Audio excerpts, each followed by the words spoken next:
It's Birdman time for the community shout, hanging out here at Birdman Media Studios. Hello to all the viewers on Sholo TV and also White Mountain Independent TV.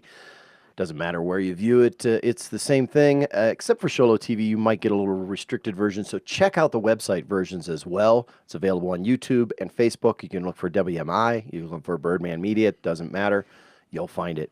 Hey, this morning we're going to kick things off and talk about like controlling fire. Let's not talk about fire. Let's talk about controlling fire and keeping it under control. Actually, there's no such thing as a controlled fire. Well, no, I'm not controlling fire. I'm just saying, let's not start one. Let's not start one. Right. Yes, cool. that's a good way to putting it. So, you know, I've heard a lot of things this year, and everybody's all excited, and you know, the sky is falling, that kind of thing. Yeah. Is it really the driest? Because I don't think it is the driest. It's season. one of the driest ones that we've had. Okay. I believe we're sitting at about. This could be the driest. Could be the driest because of our energy release components. I think we're up to like 105%, which is okay. Beyond. Is that where Rodeo Chediskai was? Or? 97%, I believe, was Rodeo Chediskai. Okay, but it happened earlier, right? Yes. Well, actually, we're about the same time. 22nd of July. Oh, 22nd of July or June. I can't remember which date it was. So we need rain. We need rain. Okay. We need lots of rain. We need lots of rain. That'd be good. Maybe we'll get a little bit this weekend. But it's in the forecast, so that it is in the like, forecast. It looks like monsoons are in the forecast as well. It's starting to come up. Yes. Cool. So, Awesome. Actually, this is coming out of the Gulf of Mexico rather than the Gulf of California rather than the Gulf of Mexico. Oh, okay. So it hasn't really started our monsoons per se. Okay. Yeah. So talk to me about some of the most notable fires of late. The 377 fire. That's pretty much 377. I guess it's pretty much done. I was on the Buzzard fire when that kicked out, okay. and it was going. That was a man-made fire. Okay. Buzzard fire was the 377 was a man-made. It was sparks off of a chain. Yep. From what I understand, the one over in Colorado was a one right above Durango is a man-made fire, I believe, as I've heard so far. And then the Ute Park fire was a lightning strike. Okay, which was possible as it's we very start getting into possible. monsoons, Yes. and we can get lightning strikes. And Yes, we're getting there, and we got it could be have some lightning coming up in the next couple of days. So we'll see what happens. Look at the thing, we have a bunch of people here. Good. Yeah, Resources. But and we're on top of it more than I think we've ever been before, right? Yeah, over the last 2 years, we've been getting a lot more resources coming down here for our fire season starting, out of the northwest. Yeah. I mean, part of the Rodeo Chediskai was they said, and I remember sitting in Phoenix and listening to them go, we're going to let it burn for a little bit. Yeah, that didn't turn out too well. When it started with the tire fire, I remember that part of it. The tire fire. Yeah, when the lady that set the tire fire, which the signal fire, was was it a tire? I thought no, that was the Chediskai part. Yeah. That was it was just a bush she set on fire. Oh, okay. She did all the right things. Yeah. But we're not going to go there. No. Okay. Anyways, so there's a focus I got a big Firewise event coming up. Awesome. Good. Let's talk about that. And that's going to be July 21st. Okay. That's going to be at the, I guess it's East Campus now of the high school, Blue Ridge High School, which is the old junior high. So we're going to have a big event set up there. We're going to have the bounce house for the kids. We're going to have, cooking hamburgers and hot dogs, and on a big propane grill. Cell One is donating all the food and the grill, and which is fantastic for us. That's awesome. They're a great sponsor for us. They do it help us every year with that. And we got all kinds of other people. We got Firewise, we got State Fire coming in. We got Forest Energy, we believe is actually going to help out some. Forest Service, the Ready, Set, Go program, Navajo County, everybody's going to be there. Okay. So we're going to have just a pretty good time, And it's good to just, even if you've sort of been through this time after time after time, it's good to refresh. Oh, yes. And know what's going on. Yeah, and know what's going on, what to do around your house. They've changed a little bit of the stuff now around the home itself, how to help the home. They're asking for 5 feet out from the house rather than 30 feet, 5 feet of no plants, no nothing. Just kind of, rock it, do whatever you want to do, cinder it, something like that. And that way, and then also find out where the eddy effect attacks your house. We have found out that over the years that most house fires, structure fires from a large fire like this is not caused by the main fire. It is caused from the ember storm that comes in before the fire hits. And it finds that little eddy effect around your house, and if there's a pile of leaves sitting there that's sustainable, embers hit that, and it starts. Crazy. That's how the houses catch fire. Yeah, they say that fire almost acts like an animal sometimes, huh? It Yes. sort of like goes and seeks out things. Goes and seeks out exactly what it wants, and it doesn't take much. Under your porch, if that's where everything's collecting, you got to figure out some way to keep that out of there. Block it off somehow with some trellis and maybe some 1/8-inch screen behind it. Yeah, and that's one of the reasons that I had TGT services, mobile home services, come here and put a Yes. skirt Yes. around this Skirting building around it, here. yes. Simply keep things from Going underneath. accumulating underneath and then being able to be caught on fire. Because even though this is if a leaf can blow under there, guess how many embers can blow under there? right, A lot of them. So that's pretty cool. that's the kind of stuff that we're looking for around homes now. And we help out. We're not trying to tell everybody to cut all their trees down and do all that stuff. Thinned out a little bit might be okay. We're not telling you to take out the biggest ones. We're not telling you to take out the littlest ones. yeah, Because you got to have new growth for when the old growth dies. very good. So you have to have that. So Anything else, Mr. Wood? no, not really. That's all we're doing. That's our biggest one coming up, and like I said, July 21st from 9:30 to 3:30. Okay, so I'm not going to ask you specific questions about this weekend's event, which is the balloon festival. That's his job. But I know that your agency's involved as well. It's just Yes, not we you are somehow. specifically. Yes, I'm not sure exactly what Chad and Kurt have got something going there. I know they're going to be talking to the pilots and stuff like that. Right, They got a cool. big meeting coming up. Well, thank you very much once again, Kelly Wood with the Pinetop Fire Department. Yes, I sir. appreciate it very much. Hey, no problem. So hang out. I've got somebody coming up. We'll be right back in just a second. Okay, still hanging out here in the studio, and now we're going to talk about probably one of the most anticipated events that's coming up here on the mountain, and one of the most talked about, certainly, in quite a while. I've got with me Mr. Tony Alba with the Town of Pinetop Lakeside. How are you, sir? I'm doing wonderful. How are you? Good. So we're going to talk about the White Mountain Balloon Festival. White Mountains. Yes, White We are Mountains. the White Mountains. All of them. Yeah, not just the one. Okay. Not the one. Very good. And this. I remember you brought this up. Boy, you brought it up a long time ago, didn't you? Was it I did. January? I did. I started with the town in mid-January. Yeah. And one of the first things I said is, your job is to bring us new, dynamic, exciting events that are going to draw people. And I said, I think I have an idea for you. So I reached out to an old contact of mine back from my Fiesta Bowl days, Right. who produced the Fiesta Bowl Hot Air Balloon Classic for many, many years. So Tim Matakavich with Arizona Events Group was one of my first calls I made, and he was up here within 3 days to have a meeting with us, and there we go. We now have the White Mountains Balloon Classic, the inaugural one, scheduled for this Saturday. This Saturday. At the date was simply because of availability and things like that. We looked at a lot of different opportunities and options. We looked at the fall, we looked at the spring, we looked at availability days that were open Right. at Mountain Meadow Recreation Complex. And this is early enough in the summer, and I guess it's actually still technically spring, right? Right. That we thought this was a perfect time to do it before the monsoons kicked in. At least we thought so at the time. Before the rains kicked in, and the winds generally are pretty light in June. Right. So we just decided that was the optimum date to do it. Okay, so I want to talk about something because it's come up that some people are Sure. like, because we're in fire restrictions, some people have some anxiety about this and a lot of misunderstanding around balloons. So the first thing I want to mention is I was there for the January meeting when you were talking about it in the Planning and Zoning Committee meeting. And one of the first questions asked was, well, if it's during a fire restriction, if there's we have fire issues, what's up? And Tim didn't make up an answer. It wasn't sort of like he got caught on the spot or anything. It was like, well, no, we've dealt with this before in the past. And honestly, balloon travel, as far as aircraft travel, is the safest aircraft travel that exists. They rarely have incidences. If the crashes that they have or the balloon runs into something or something like that, there aren't explosions. Somebody cited an example from down in Phoenix, okay, that there was a crash and a balloon burst into flames. Well, I researched that just the other day just to find out because it came up, and I don't know if you know the whole. So if you don't mind, I'll go into the Yeah, you details. bet.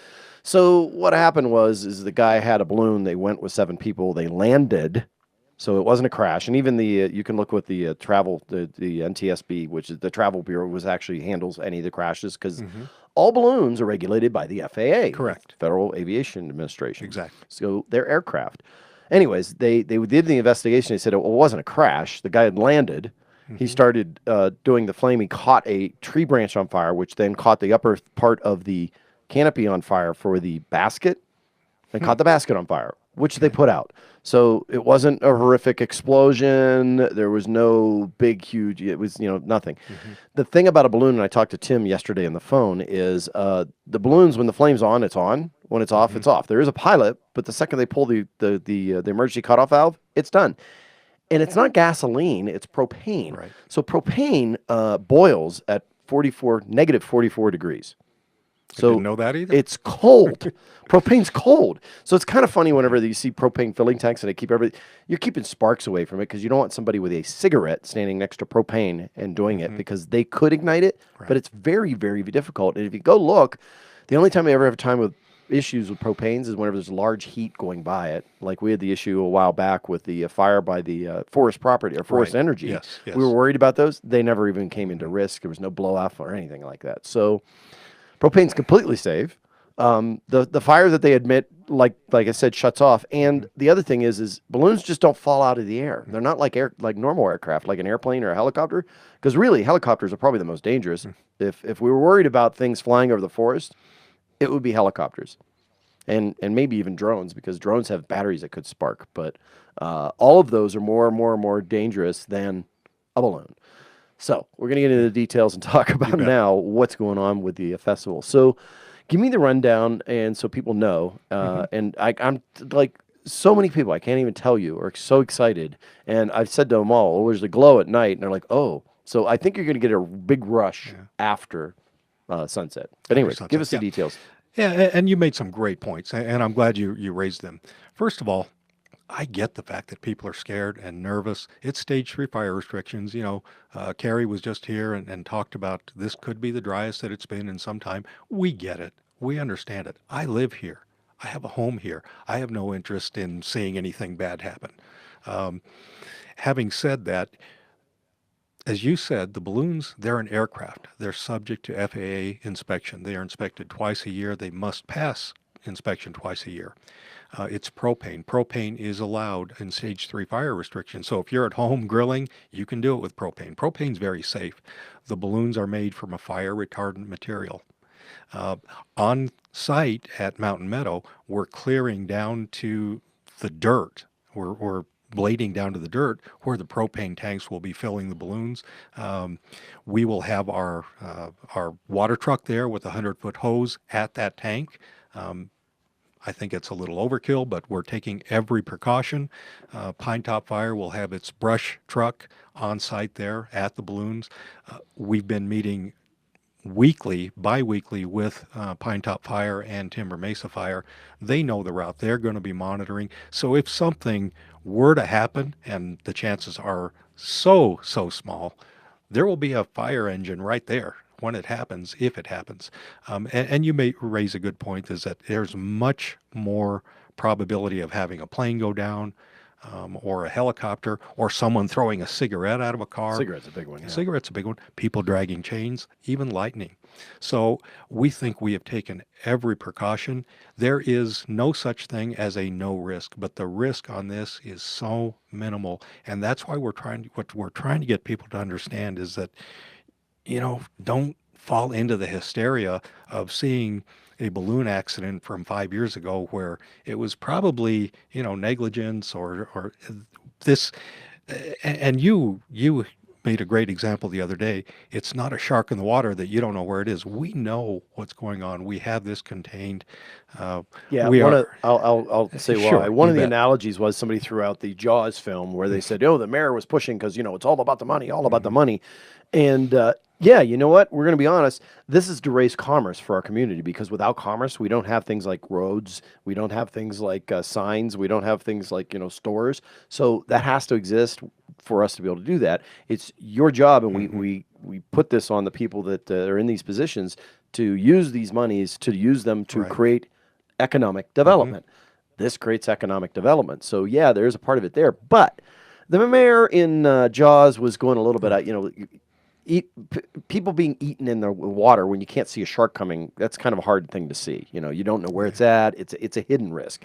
There's no hidden risk here. It's all out in front. And the best way to deal with danger is to mitigate the risk. So you deal with it directly. And typically, most people will get injured not by the actual risk itself or the danger, but because of the fear. And fear drives a lot of things. So what we're doing is trying to educate everyone as to what yes, there are risks and what they are. There's probably more risk of the people driving to the event and from the event than there is the Absolutely. actual event itself, Absolutely. or the balloons flying in the air. Because remember, balloons float. They float. They've got a ceiling of 11,000 feet. They can only go to 11,000 feet. So if the winds are over 12 miles per hour, they don't fly. They're not going to fly. That's per regulation. Okay, that's not self-set. They can't fly. So and these people like their lives, so they don't just take their balloons out, which costs tens and maybe hundreds of thousands of dollars. They cost a lot of money to have a balloon. They don't just want to crash their balloon, let alone start a forest fire. So a lot of factors. There are a lot of factors, and we have hired as our balloon meister. He's basically the one in charge of the pilots and the balloons, and he makes the calls. He's from this area. He was born and raised here. Shane Corey. He's our balloon meister. He lives down in the valley now, but he will be up here. He's one of the pilots. He's recruited the pilots who are all familiar with flying in mountains and flying over forests. They are among the safest you will find in the country. Shane did his homework on this because of the fact that we're in stage 3 fire and because it is in the mountains and the forest. So the people that will be flying those balloons are very, very capable. And as you said, if it is above 12 miles an hour, we don't fly. We're not going to do that. We're not going to put them at risk. We're not going to put the community at risk. So, we're excited about the event. And I think I'm happy to have a conversation with anyone who would like to have a conversation. Yeah. But if they just I had one lady call me last week who told me I was insane and hung up on me. Well, that's not a dialogue. That's not a conversation. I'm happy to address concerns and try to ease people's fears. But, we're excited about the event. We're excited. This is not a money maker for the town. I want to clarify that. Right. This is a break-even proposition at best for the town of Pinetop Lakeside. Yeah, the town's doing this. Correct. To draw people here. Right. So they To spend help the the money businesses. in the businesses in town itself. Right. So, we think we're doing a good thing. We think that when it's all said and done, the businesses will be happy. We think the residents will be happy. We know that there's a certain population of people who still will be upset that we did it and pulled it off successfully because of, well, what if this would have happened? Well, there's a lot of what ifs. There's a lot of what ifs, and a lot of them make really good Hollywood scripts, and they make good movies out of them. But when you watch those movies, you have to suspend that disbelief to make it work, because that's how all those tragic things happen is this one little thing had to, come on. We know. Well, and I jokingly said we've taken one additional safety precaution, and that we're going to have it rain. So yes, help. exactly. And that's only a joke, but this event will go on rain or shine. So come on out. We think it's going to be a lot of fun for the people that do come out. It starts at 2:00. At Mountain Meadow, 2 to 9 o'clock. We'll have vendors and food and a family fun, bouncy houses. We'll have the tethered rides, $20 a person. It's only $5 to get in and love all and experience all this. And I want to make it a mission. I had said somewhere, I don't know how I got locked on 3 balloons. We're going to be out there. There's going to be 7 balloons total.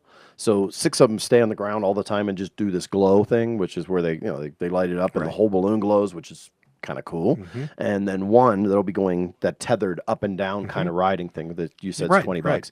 6 of them will fly. The tether one, I guess, stays there. That's going to stay there. So 6 will fly in the morning, weather permitting. Right. Very safe. They kind of know the route. They're going to land out near the airport. Round approximately what time they take off? Or? They will be taking off around 6:15 in the morning. Between 6, they're going to take off 3 and then 3. So 6 balloons total, 3 and 3. Between 6 and 6:30, they'll all be up in the air. And we think it's going to be a great, great sight to see. That you can come out if you want to get up early and check it out. That doesn't cost you a thing. You can just park along the road or in a park and check it out. We also have that evening a great laser light show. We've got live entertainment. We've got 3 bands that'll be performing throughout the day. So, we're excited about it. And I think if you look on social media and the reaction we're getting, yes, there are people that are concerned, and we get that, and I'm happy to talk to anybody who would like to have a dialogue. But the people that are excited about it and supporting this event far outnumber the ones that are concerned. We are all concerned. And it's it's going to be safe. It's okay to be concerned. Absolutely. It's okay to have some anxiety. Absolutely. But come on out, check it out, enjoy it, and I can't wait. I can't either, and we're very, very excited about it. Rain or shine, bring an umbrella, bring a little windbreaker if you need to, but we're going to be out there rain or shine. Very cool. Tony Alba with the town of Pinetop Lakeside. Thank you very much for your time Thank today. you, Rob. Okay, hang out. I got another person in the wings, and we'll be right back in just a second. Okay, still hanging out here at the Birdman Media Studios, and I don't know. I feel like I might get in trouble here. A pirate showed up. Hello, sir. How are you? Honest merchant seaman, sir. Oh, you're an honest merchant. Okay, I don't have to worry. It's the garb. It kind of set me off a little bit. Oh, I'm not wearing any of the insignia of the pirates. Okay, good. So you're sea shanty, is that correct? Indeed I am, and I'm here to talk about Medieval Mayhem. Okay, tell us all about what's going on. Well, Medieval Mayhem is our annual escape from reality that is held at the Mountain Meadows Recreation Area this year from July 6th through the 8th. And it is a Renaissance festival. We have entertainment. We have the 8th Royal Rumble, where we actually have armored participants banging away at each other. We also have a special on the opening day, which is the 6th. That is what we call Da Vinci Day, and that is when the children get in free with a paid adult, and that is from 10 till 1. Very good. Our event is sponsored by several people. We're put on by the Maverick Magazine and the Medieval Mayhem Historical Foundation. And our other great sponsors we have out there this year are going to be, of course, the Pinetop Lakeside Chamber of Commerce, the Red Devil Restaurant, Jill Tinkle, one of our local insurance folks, and, of course, the North Star Business Center. And one of our vendors as well, which is Allison Armory. Oh, very good. So now people can come, they don't have to dress up, but they No, can but if they'd like, right? We do enjoy it when they do. Very good. We call them Platrons instead of patrons. Very good. Awesome. Anything else you want people to know? Contact information as far as how to buy tickets and things like that. They can contact us through our website, which is AZ, Arizona, Mayhem.com. And of course, they can purchase tickets at the gate. Very good. That is $10 for adults and $5 for children. Okay. And is there any age that children are free? Or Children are free under 5. Okay, very good. Under 5 years old. Thank you. Well, I appreciate your time, Mr. Sea Shanty. Good sailing to you, I guess. Well, whenever I get back to it. Right now, it's a wee bit dry around here for sailing anything. Absolutely. Thank you, sir, for your time. I appreciate it. That's Medieval Mayhem. Make sure you're checking that out. Okay, hang out. Got another person here. We'll be right back in just a second. So now with Navajo County Public Health Services District, I have Mrs. Allison Hefner. How are you this day? Good, thank you. So this morning or today, one or the Yeah. other. Yeah. So you're going to talk about environmental health, and Yes. that has a lot to do with like restaurants and things as far as I know. But what else does it do? Well, we have a delegation agreement that is given to Navajo County by the Arizona State Health Department, and which allows us to enforce their state statute in different establishments, like you brought up, mostly food. So we have food establishments like retail food, cafeteria food, hotels, motels, trailer, RV parks, swimming pools is not food, summer camps, and temporary and mobile food units is another food one, and then water and wastewater haulers. So to have one of these establishments, you must obtain a permit from Navajo County Environmental Health. Okay. So I'm going to read this off just so you know how to find that. And it can be found on the Navajo County AZ.gov website under Department. Then you go to Public Health Services. That takes you to Environmental Health. And so you know environmental health must inspect your establishment before you receive the permit. You can't just get the permit. So this delegation agreement also allows our environmental health the authority to it's called nuisance dangerous to public health. There's a state statute. And what covers this is septic and sewage, household garbage, fly and vector control, like, rats and mice and things like that. And then smoke-free Arizona. So just a note here that Navajo County Environmental Health has no enforcement authority regarding landlord and tenant issues and relationships. They have no authority for mold, odors, and unsightly or junk-ridden properties. So you cannot use environmental health for those things. But they also monitor pest nuisance, bed bugs, head lice, rodent-borne diseases like the hantavirus, tick-borne diseases, and mosquito-borne diseases. So that brings us to West Nile. In 2017, we had a case in Navajo County where somebody contracted West Nile virus from a mosquito. So this is a mosquito-borne virus that causes meningitis or encephalitis. And some symptoms include you either have no symptoms or you have a mild illness, kind of like fever, illness. You have rash or swollen lymph nodes. In the elderly, it can cause brain disease. There can be, with encephalitis, there could be a rapid onset of a severe headache, confusion, stiff neck, loss of consciousness or muscle weakness, and it could be fatal. So what Navajo County does about this is we actually go out and trap mosquitoes during the higher activity, which is summer and fall. And they take these mosquitoes and they send them off to a lab down in at the state where they specialize them. I think that's the right way to say that. I think so. Anyway, so they are able to tell what type of mosquitoes they are, and what if they do have carry any of these diseases. So there's other concerned diseases, and they include chikungunya, dengue, West Nile, and Zika virus. And I apologize if I didn't say the first two correctly. It's not an easy thing to do. Not all 40 species of mosquitoes in Arizona spread disease, just so people know. I mean, that's one person out of 105,000 people in Navajo County. But there are some things that we can do to lessen mosquitoes and getting bit by one. So use EPA-approved bug repellent, and DEET usually is the best ingredient in that. There's cover up your arms and legs, obviously, during the later hours of the day. Use mosquito nets for baby strollers and small children. And then around your home, you can actually do some preventative things to keep mosquitoes from coming. And that would be, for instance, air conditioner. So if you can have an air conditioner, use that so you can keep your windows closed. If you can't keep your windows closed and you don't have an air condition, then make sure your screens are intact to keep them from outside. And then keep your yard clean. There's a lot of places where water can pool, and that's where mosquitoes lay their eggs. So you want to be able to take that away. For instance, dog water bowls, put them inside the house, or if you can, get them away from that so the mosquitoes don't do that, lay in there.